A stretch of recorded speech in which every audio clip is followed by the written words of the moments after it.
끝나고 안식일이 왔을 때 이래 되는 이날에 복 주시고 쉬셨네. 환영 환영 기쁜 이날 여호와의 안식일 거룩하고 복된 날 계명 중에 안식일 내가 연구한 후에 지체 않고 순종해 오직 이날 지키네. 환영 환영 기쁜 이날 여호와의 안식일 거룩하고 복된 날.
안녕하세요. 평안한 저녁입니다.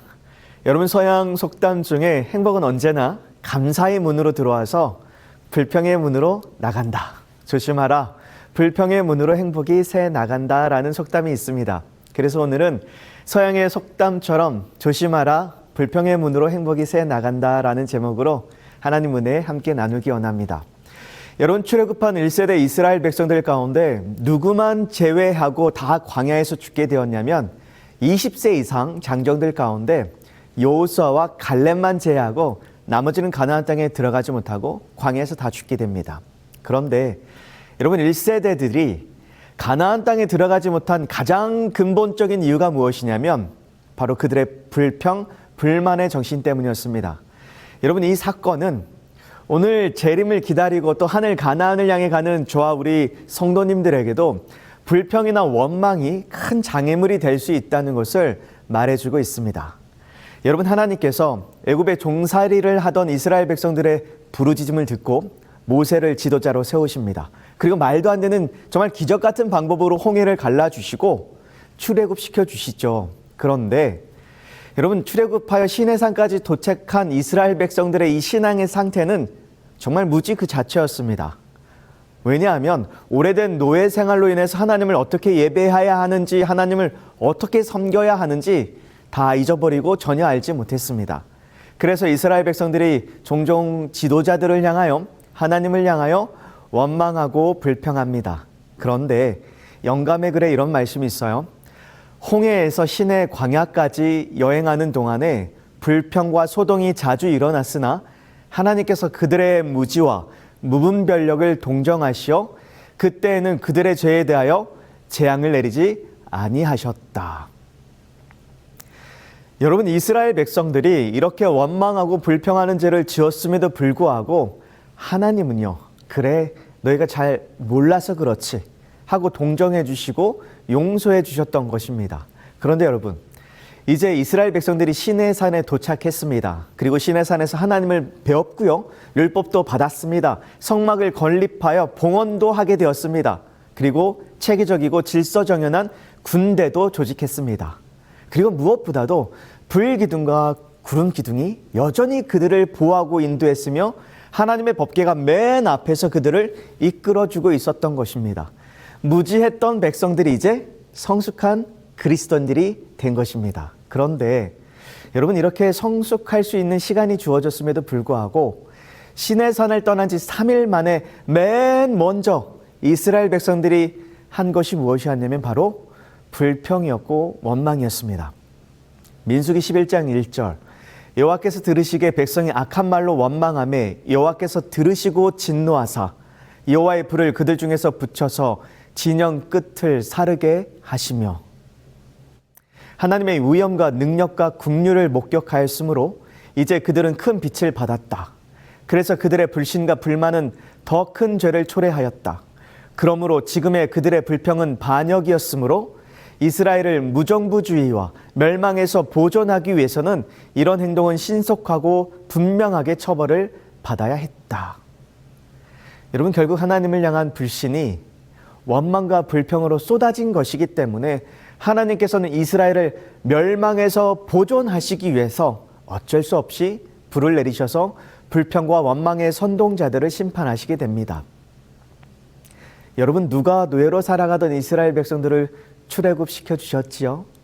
하나님께서 놀라운 방법으로 출애굽시켜 주시고 자상하신 아버지의 돌보심으로 이곳까지 인도해 주셨음에도 불구하고 하나님을 원망하는 것입니다. 하나님께서 저 같은 죄인을 목회자로 불러주셨고 큰 특권을 허락해 주셨는데도 목회하면서도 불평하고 원망하는 것입니다. 구제불능이었던 저 같은 사람에게 지금의 아내를 선물로 주셨는데도 여전히 아내에게 불평하는 것입니다. 그래서 여러분, 오늘 본문에서는 불평하는 이스라엘 백성들을 보면서 우리 인간의 몇 가지 한계를 발견하게 되는데요. 첫 번째 한계는 우리 인간은 망각의 존재라는 것입니다. 여러분, 백성들이 무엇을 이유로 하나님을 원망하고 있냐면 4절 후반절에 보면 원망의 이유가 나옵니다. 이스라엘 자손도 다시 울며 이르되 누가 우리에게 고기를 주어 먹게 하랴. 여러분, 이스라엘 백성들 장정만 60만 명이죠. 약 300만 명의 백성들이 텐트 생활을 하고 빈곤과 핍절의 상징인 광야에서 끼니를 해결하는 일은 쉽지 않은 일이었을 것입니다. 제가 어렸을 때 교회에서 장막 부흥회 같은 데 가면 경험해 보셨겠지만 교회에서 솥단지에서부터 시작해서 국자, 숟가락, 교회 모든 살림살이를 다 메고 이거 막 트럭에 싣고 피난 가듯이 갔던 기억이 나는데, 가서도 끼니 한 끼 때우려면 어때요? 얼마나 복잡하고 야단 법석을 떨어야 했는지 아직도 기억이 남습니다. 그런데 장정만 60만 가량 되었던 백성들이 이제 쌓았던 양식도 다 떨어지고 광야에서 끼니를 해결해야 하는데 하나님께서요, 어머니와 같은 자상함으로 하늘에서 작고 동그란 아주 서리 같은 만나를 계속 공급해 주시는 것입니다. 여러분, 한번 생각해 보시죠. 양식이 떨어져 어려운 가운데 있던 이스라엘 백성들에게 만나가 처음 내리던 그날, 얼마나 하나님께 이스라엘 백성들이 감사한 마음을 가졌을까요? 역시 우리 하나님 자상하시다, 멋지시다 뿐만 아니라 만나를 먹어보니까 어때요? 너무 맛이 있네요. 그 기막힌 맛에 또 한 번 감사했을 것입니다. 그런데 여러분, 불행이 뭘까요? 이 감격이 하루가 지나고 이틀이 지나면서 이제 그 만나가 권태스러운 것입니다. 맨날 만나만 먹는다는 것입니다. 이제 뭐 좀 먹게 해달라는 거예요. 내 고기 좀 먹게 해달라는 것입니다. 여러분, 이게 우리의 모습과 좀 비슷하지 않으신가요? 여러분, 우리도 일상에서 이런 놀라운 하나님의 은혜가 매일같이 일어나는데 우리는 감사하지 못하고 이를 당연히 여길 때가 너무나 많이 있는 것 같아요. 여러분, 우리가 어젯밤에 잠들었다가 오늘 아침에 일어나는 것은 여러분, 우리가 스스로 자각해서 일어나는 것이 아니라 하나님께서 우리 내에 스파크를 일으켜 주시고 신체에 힘을 불어 넣어 주시기에 일어나게 되는 것인데, 오늘 아침에 너무 당연스럽게 일어나지는 않으셨는지요? 여러분, 출근한 남편이 등교했던 우리 자녀들이 무사히 집으로 돌아올 때 너무 당연스럽게 생각하지는 않으셨는지요? 하늘의 신비한 만나가 오늘 직접 내리지는 않더라도 먹여주시고 입혀주시는 분은 하나님이신데 너무 당연스럽게 생각하다 못해 고기 달라고 원망하고 계시지는 않으신지요? 여러분, 영감의 글에 보면 백성들이 불평할 게 없나? 이렇게 찾아다녔다고 합니다. 여러분, 불평거리를 찾는 백성들의 모습이 여기에도 나오는데요. 민수기 11장 4절입니다. 그들 중에 섞여 사는 다른 인종들이 탐욕을 품음에 이스라엘 자손도 다시 울며 이르되 누가 우리에게 고기를 주어 먹게 하랴. 여러분, 이스라엘 백성들이 누가 우리에게 고기를 주어 먹게 하랴 탄식하며 불평하는데, 이들의 불평은 마치 노예였던 이스라엘 백성들이 애굽에서 고기를 먹고 살았던 것처럼 들려지는데 사실이 아니죠. 과장된 불평이었습니다. 그 다음 절에 보면 이들이 노예 때 먹었던 메뉴들이 나오는데요. 우리가 애굽에 있을 때에는 값없이 생선과 오이와 참외와 부추와 파와 마늘들을 먹은 것이 생각나거든. 여러분, 이스라엘 백성들이 애굽에서 노예로서 주로 먹었던 음식들인데 여기 기름진 고기 있나요? 없죠. 여러분, 종살이 하던 사람들, 이 노예들이 먹어봤자 얼마나 좋은 음식들을 먹을 수 있었겠습니까? 여러분, 재림교회 주석은 당시 애굽에서 가장 값싼 반찬 중에 하나가 생선이었다고 합니다. 그래서 노예로서 그저 먹을 수 있었던 것들은 생선, 오이, 참외, 부추파, 마늘 이런 것들이었어요. 영감의 글에서도 애굽에서 종살이 하던 백성들은 가장 단순하고 가장 수수한 음식을 먹고 살 수밖에 없었다고 기록하고 있습니다. 그런데 여러분, 상식적으로 우리가 생각해봐도 이런 파와 마늘 반찬보다도 하나님께서 하늘에서 내려주신 이 만나가 훨씬 고급 음식이었을 텐데 현재 만족하지 못하고 불평거리를 막 찾아다니다 보니까 지난 과거가 더 좋았던 것 같은데 하면서 불평거리를 만들어내는 것입니다. 그래서 여러분, 우리 인간은요, 감사할 것을 찾든지 아니면 불평할 것을 찾게 되어 있어서 오늘 우리가 감사할 것을 찾지 않으면 결국 우리는요, 불평거리를 찾아다니게 된다라는 우리의 한계를 오늘 이 저녁 우리 모두가 인지하게 되기를 바라고요. 불평거리를 찾아 나서는 저와 여러분이 아니라 감사할 것을 찾아다니시는 저와 여러분이 되기를 간절히 소원합니다. 여러분, 시인이자 수필가로 활동하고 있는 김소영 작가가 고등학교 1학년이었던 아들의 이 교실에서 있었던 일을 중도일보 칼럼에 올린 글인데요. 3년 전 아들이 고등학교 1학년 때 급식 당번이라서 학교에 갔던 적이 있었다. 아이들에게 급식을 나눠주고 있었는데 급식을 받아가는 아이들 틈에 친구들에게 반찬을 퍼서 나눠주고 있는 한 학생이 눈에 띄었다. 난 궁금해서 그 아이에게 물었다. 왜 너는 밥 안 먹고 친구들에게 배식을 하고 있니? 전 급식 시간에 이렇게 알바하고 급식비를 면제받고 있어요. 미리 경험해 두는 거죠. 아무렇지도 않은 듯 웃으며 하는 말이었다. 그 이야기를 듣는 순간 갑자기 울컥하는 마음이 들었다. 이 학교는 자례평 사립고라 다른 일반고보다 급식비가 비쌌다. 나중에 알게 된 사실이지만 집안 형편은 어렵지만 공부를 잘해서 전액 장학금으로 이 학교를 다니고 있는 학생이었다. 아줌마가 다 할 테니 너도 지금 친구들과 함께 먹어라. 아니요, 금세 끝나요. 뭐 어때요? 친구들한테 이렇게 밥도 퍼주고 인사도 하고 좋아요. 그리고 무엇보다 부모님께 도움이 되어서 좋고요. 라며 또 맑은 미소를 지어 보였다. 학생들도 그 아이에게 아무렇지도 않게 웃으며 한마디씩 반갑게 인사를 하며 급식을 받아가고 있었다. 참 아름다운 모습이었다. 그 아이는 자신의 처지를 비관하거나 부끄러워하지 않고 당당하게 말할 줄 알며 감사할 줄 아는 아이였다. 배식을 마치고 돌아가는 나에게 고마웠다며 일부러 다가와 인사를 하고 돌아서는 그 아이의 모습이 지금도 나에게 각인되어 있다. 그 기특하고 예쁜 아이의 맑은 미소가 큰 사람이 될 것이라고 믿어 의심치 않는다. 저런 아들을 둔 부모의 심정은 얼마나 보람될까. 자랑스러운 아이였다. 사랑하는 성도님들, 우리 주님은 우리에게 범사에 감사하며 살라고 명령하셨습니다. 매일의 삶 속에서 불평을 찾아 다니는 것이 아니라 여러분 감사할 것들을 찾으시고 이 감사의 제목들이 하나하나의 재료가 되어서 우리의 신앙이 더욱 풍성해지고 깊어져 갈 뿐만 아니라 주변에 이런 선한 영향력을 나누는 저와 여러분이 되기를 간절히 소원합니다. 더 나아가서 우리의 자녀들도 일상에서 당연히 여기면서 감사하지 못했던 일들에 대해서 감사할 줄 알고 감격할 줄 아는 자녀들로 양육되기를 간절히 소원합니다. 여러분, 두 번째 우리 인간의 한계가 무엇이냐면 주변 사람들에게 영향을 받는다라는 것입니다.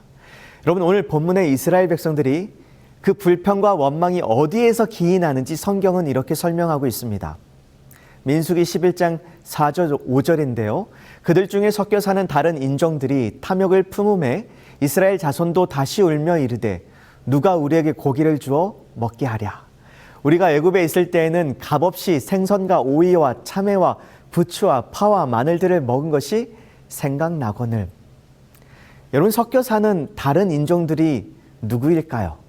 출애굽기 12장 37절 38절에 보면 이스라엘 자손이 라암셋을 떠나서 숫곳에 이르니 유와 우에 보행하는 장정이 60만 가량이요 수많은 잡족과 양과 소와 심이 많은 가축이 그들과 함께 하였으며. 그러니까 여러분, 이스라엘 백성들이 홍해를 건너서 가나안을 갈 때 순수 이스라엘 백성들만 출발한 것이 아니라 당시 애굽에 살고 있었던 이방인들, 수많은 잡족들이 함께 출애굽한 것입니다.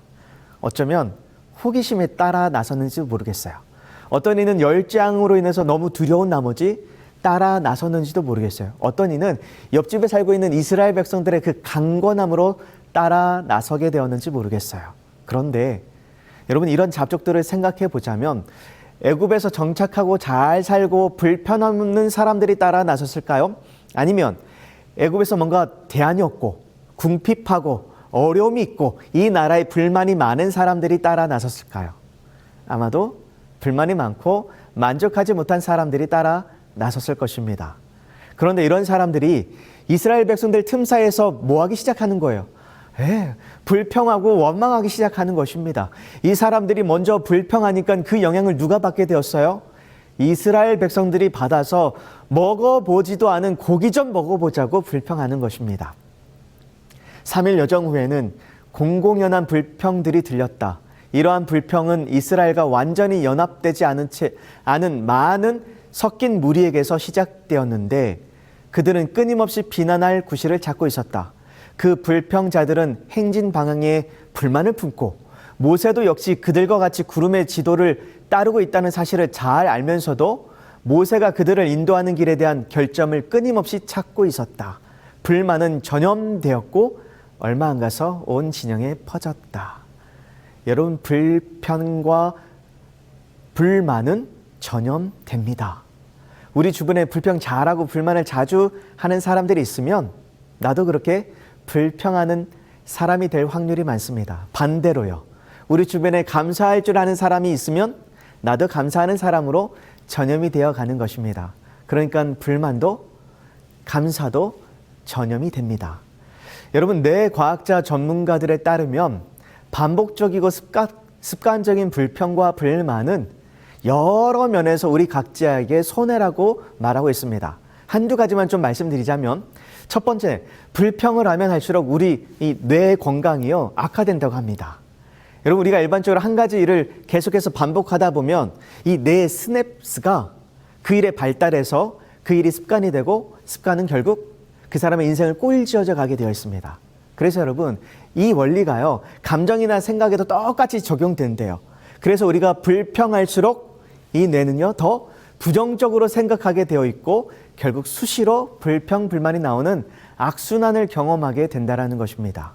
그리고 두 번째, 무엇보다 우리의 몸이 망가지게 됩니다. 여러분, 코티솔이라는 호르몬은 스트레스 호르몬입니다. 우리가 스트레스를 받으면 이 호르몬이 분비가 되는데 아칸소 주립대학 연구팀에 따르면 회사나 가정에서 부정적인 생각을 자주 하는 편이라고 응답한 사람은 보통 사람에 비해 코티솔 호르몬 분비량이 2배가량 많았다고 합니다. 결국 코티솔 호르몬 때문에 우리의 면역력은 더 낮아지고요. 혈압은 높아지고 심장병, 당뇨병, 비만에 시달릴 확률이 더 높게 나타났다는 것입니다. 여러분, 오늘 나는 주변 사람들에게 어떤 영향력을 나누는 성도일까요? 누군가에게 불평과 원망과 시련과 우울한 감정을 전달하고 있지는 않으신가요? 아니면 감사와 기쁨과 희망, 긍정적인 감정을 전달하고 계신가요? 사랑하는 성도님들, 데살로니가전서 5장 18절에 범사에 감사하라고 명령하고 계시죠. 이 말씀에 담겨져 있는 하나님의 마음은요, 범사에 감사하라. 이는 그리스도 예수 안에서 너희를 향하신 하나님의 뜻이니라. 이 명령은 우리에게 반대되는 것처럼 보이는 일까지도 우리에게 유익이 될 것이라는 보증이다. 하나님께서는 우리에게 손해가 될 수 있는 일에 대하여 감사하라고 명령하지 않으실 것이다. 여러분, 무슨 말씀이에요? 하나님께서 범사에 감사하라고 명령하신 것은 넌 성도니까 무조건 감사해. 이게 너희를 향한 나의 뜻이야, 명령이야.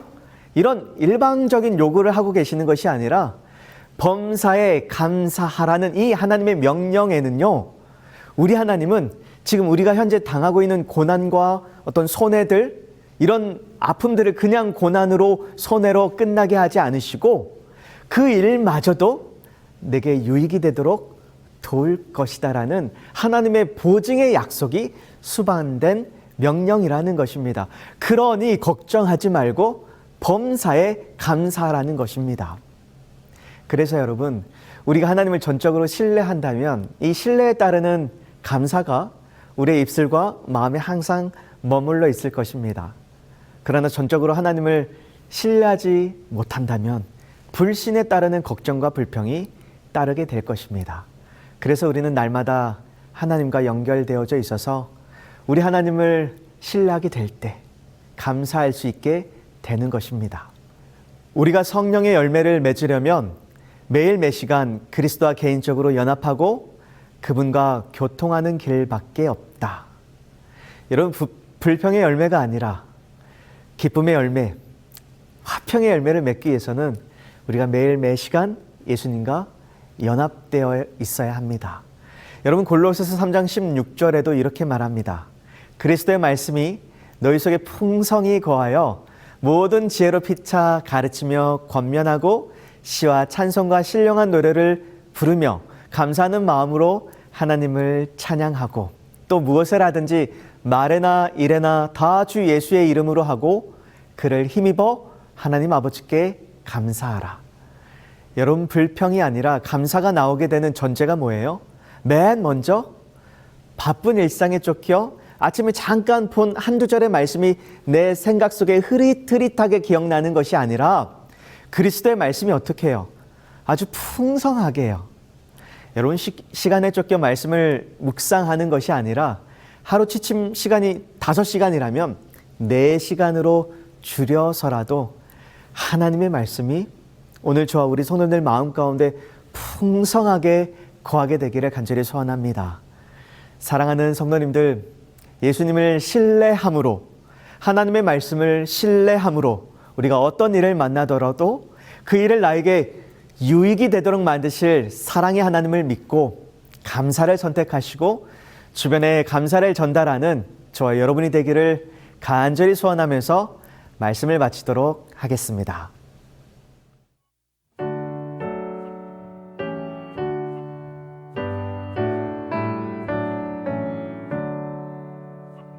오직 주만 높임을 받으시고 오직 주만 내 앞에 계시고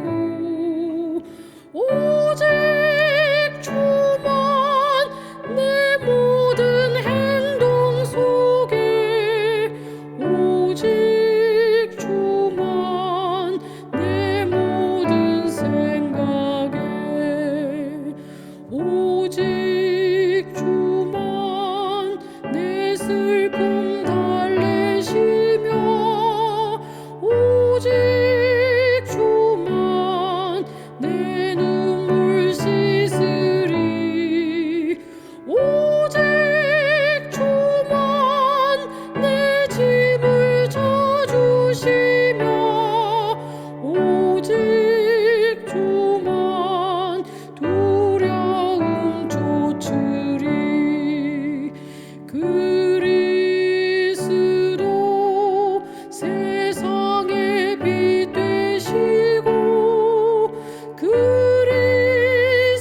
그리스도 내 구원 되시고 그리스도 길이요 진리 생명 그리스도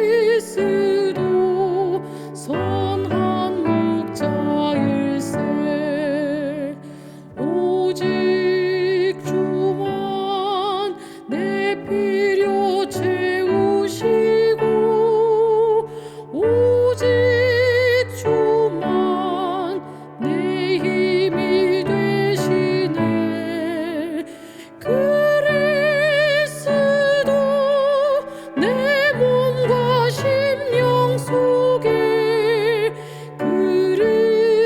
그리스도 이제와 영원히